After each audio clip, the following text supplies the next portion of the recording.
for a day. Tagal ko na kasi hindi ulit nakapunta. Nag-stamp hunting muna kami sa common room. Tapos may small and large stamp siya. Alam ko may ganito din sa isang museum eh. I don't know which one. Girl with panyo. Always. Eggy check. Tinry namin kumain sa Fridays kasi Sunday that day. Tinanggal ko tong takip na to eh, pero kailangan pala siya sudugin. Excited akong kainin ng pasta that time. Yung orange.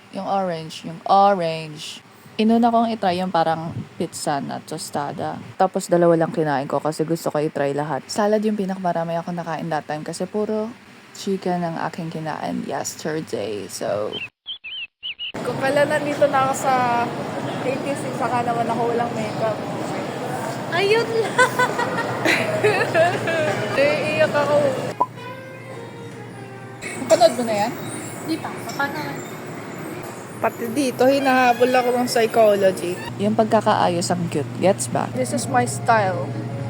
And so this one. Akala ko libro. Mug pala siya. Same aesthetic kasi dun sa notebook. Hala, may pogi. Cute ng pagkakasetup. Wala talaga ako masabi kundi ang cute. Ang tapang naman natin, tayo lang naglalakad. Eh di, syempre, nabasa kami kasi isa lang payong. Lilibot lang talaga kami tapos mag-Watsons. Kaso naabutan ng ulan, ayan, napag-coffee shop tuloy. Cappuccino. Ballerina cappuccino. Ayoko sirain yung carrot. Wala na, nagugutom na ako ulit. Gusto ko ng carrot cupcake.